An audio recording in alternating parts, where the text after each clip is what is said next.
जय श्री कृष्णा, राधे राधे। मैं पूजा ठाकुर बाल गोपाल और आज मैं अपना नाम पहले ही ले रही हूँ और सबको आपको आपको सभी को और आपके और मित्रों को सबको हैप्पी दिवाली। दिवाली की बहुत बहुत शुभकामनाएं। और मैं लाई हूँ दिवाली पूजन की कथा। दिवाली पूजन कथा लाई हूँ और विधि भी मैं आपको लोगों के साथ शेयर करूँगी शाम को वीडियो एक छोटी सी आप लोगों के साथ। आई होप आप सबको वीडियो पसंद है। लाइक करें, शेयर करें, सब्सक्राइब करें, कमेंट करें और बेल दबा के वीडियो की पहली नोटिफिकेशन पाने के लिए। जय श्री कृष्णा, राधे राधे। चलिए अपनी मैं शुरू करती हूँ दिवाली की पूजन। तो ये लक्ष्मी और गणेश जी की कथा है और वैसे तो मैं अपने वैसे भी सुना देती हूँ, जो मुझे सुनाता है मैं आप लोगों के साथ शेयर करती हूँ। और आज मैं सोच रही हूँ कि किताब में से भी शेयर करूँ आप लोगों के साथ, क्योंकि आप लोग सोचोगे सर दीदी चीटिंग करती है। चीटिंग नहीं करती मैं आप लोगों को, तो आज मैं ऐसे भी बता देती हूँ और मैं औरों से सुन के भी आप लोगों के साथ शेयर करती हूँ। तो चलिए मैं शुरू करती हूँ दिवाली की कथा। तो जिनको दिवाली की कथा सुननी है, जो मतलब नहीं कर पाते, तो वो मेरे चैनल पूजा ठाकुर बाल गोपाल को खोल के और उस पर आप देख सकते हैं दिवाली की कथा। एक दिवस सौनकादिक ऋषियों ने संत कुमार से पूछा, हे भगवान, दीपमालिकोत्सव दिवाली के अवसर पर श्री लक्ष्मी जी के साथ साथ अन्य देवी देवताओं का पूजन क्यों किया जाता है, जबकि दीपावली का पर्व विशेषतः लक्ष्मी पूजन का है। ऋषियों की इस शंका को सुनकर संत कुमार जी कहने लगे, हे ऋषियों, समय पाकर जब दैत्यराज बलि ने अपने भुजबल से अनेक देवी देवताओं को बंदी बना लिया, तो कार्तिक अमावस्या के दिन स्वयं विष्णु भगवान ने वामन रूप धारण करके उसे बांध लिया और समस्त बंदी बनाए गए देवताओं को कारागार से मुक्त कर दिया। कारागार से मुक्त होकर सभी प्रमुख देवों ने क्षीर सागर में लक्ष्मी सहित विश्राम किया। इसी कारण दीपावली के दिन लक्ष्मी पूजन के साथ साथ अन्य देवताओं की भी पूजन व शयन की व्यवस्था करनी चाहिए। ऐसा करने से लक्ष्मी अन्य देवताओं के साथ वहीं पर विश्राम करेगी। लक्ष्मी जी था देवताओं के शयन के लिए सस्या बिछानी चाहिए कि जिसको किसी प्राणी के लिए प्रयोग न किया हो, उस पर सुंदर नवीन वस्त्र न चादर बिछाकर तकिया रजाई आदि लगा दे। तत्पश्चात सुगंधित कमल पुष्प भी सस्या पर बिछावे, क्योंकि लक्ष्मी जी का निवास प्राय कमल में रहता है। हे ऋषियों, इस प्रकार विधि पूर्वक श्रद्धायुक्त होकर देवताओं ने भगवती लक्ष्मी जी के पूजन से स्थायी निवास करती है। भगवती लक्ष्मी जी के भोग के लिए गाय के दूध, खोया, मावा, बिना उसमें मिश्री, लौंग, कपूर एवं इलायची आदि सुगंधित द्रव्य मिलाकर मोदक लड्डू बनाए चाहिए। ऋषियों ने पुनः प्रश्न किया, भगवान राजा बलि ने लक्ष्मी जी व देवताओं को अपने वश में कर लिया, तो फिर लक्ष्मी ने उसका त्याग क्यों दिया? संत कुमार जी ने उत्तर दिया, हे ऋषियों, एक बार जब देवराज इंद्र से भयभीत होकर राजा बलि कहीं जा छिपा, तो इंद्र ने उसे ढूंढने का प्रयत्न किया। ढूंढते ढूंढते इंद्र ने देखा कि बलि एक खाली घर में गधे का रूप धारण कर समय व्यतीत कर रहा है। इंद्र के वहां पहुंचने पर बलि ने उसकी बातचीत होने लगी। बलि को तत्व ज्ञान का उपदेश देते हुए काल समय की महत्ता समझाई। देवराज इंद्र और दैत्यराज बलि में बातचीत चल रही थी कि उसी समय दैत्यराज के शरीर से अत्यंत दिव्य रूप वाली स्त्री निकली। उसी स्त्री को देख इंद्र ने पूछा कि दैत्यराज, तुम्हारे शरीर से निकलने वाली यह अभियुक्त स्त्री देवी है अथवा असुरी या मानवी? राजा बलि ने उत्तर दिया, राजन, ये न देवी है, न असुरी है और न ही मानवी है।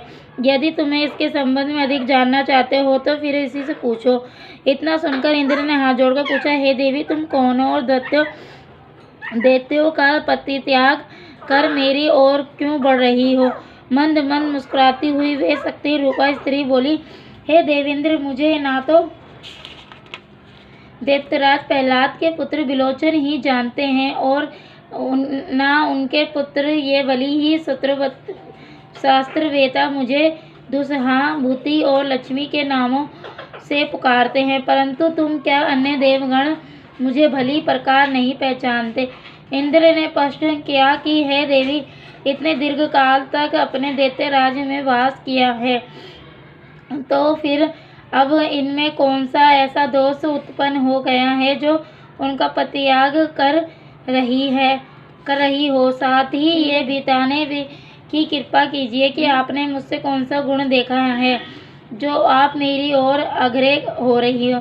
लक्ष्मी जी ने उत्तर दिया, है आर्य, मैं जिस स्थान पर निवास कर रही हूँ उस स्थान में से मुझे दाता विधाता कोई नहीं हटा सकता, क्योंकि मैं सदैव समय के प्रभाव से ही एक को त्याग कर दूसरे के पास ही जाती हूँ।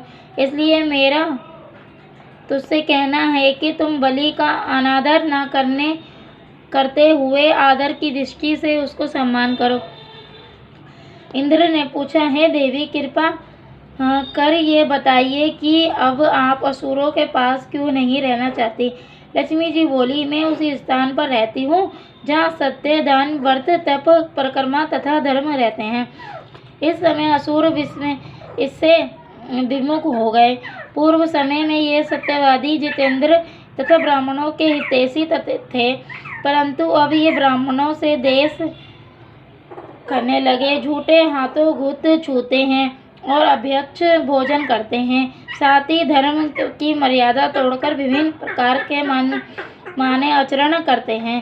पहले ये उपवास एवं तप करते थे। प्रतिदिन प्रातःकाल सूर्योदय से पूर्व जागते थे और यथा समय सोते थे, परंतु अब ये देर से जागते हैं तथा आधी रात के बाद सोते हैं। पूर्व काल में ये दिन में शयन नहीं करते थे। दिन दुखियों, अनाथ, वृद्ध, रोगी तथा शक्तिहीनों को नहीं सताते थे और उनकी अन्न आदि से हर प्रकार की सहायता करते थे। पहले गुरुजनों के आज्ञाकारी तथा सभी काम समय पर किया करते थे। उत्तम भोजन बनाकर केवल अकेले ही नहीं खाते थे, वरना पहले दूसरों को देकर बाद में स्वयं खाते थे। प्राणी मात्र को सामने समझते हुए दान, तप एवं प्राणी में सरलता आदि सभी गुण विद्यमान थे। मित्रों से प्रेम पूर्ण व्यवहार करते थे, परंतु अब इनमें क्रोध की मात्रा अधिक बढ़ गई है। साथ ही आलस्यता बढ़ गई है। अब इनकी सभी बातें नियम विरुद्ध होने लगी। बड़े बूढ़ों का सम्मान व आज्ञा पालन न कर उनका अनादर करते हुए गुरुजनों के आने पर आसन छोड़कर खड़े नहीं होते। संतान का शास्त्रोक्त विधि से भली प्रकार पालन पोषण नहीं करते थे। इन सब कारणों से शरीर व चेहरे की कांति क्षीण हो रही है। पर स्त्री गमन और पर स्त्री हरण, जुआ, शराब, चोरी आदि दुर्गुण अधिक न जाने के कारण इनकी धार्मिक आस्था कम हो गई है। अतः हे देवराज इंद्र, मैंने निश्चय किया है कि अब इनके घर में वास नहीं करूंगी। इसी कारण मैं दैत्य को परित्याग कर अब तुम्हारी ओर आ रही हूँ। इसलिए तुम प्रसन्नता पूर्वक अंगीकार करो।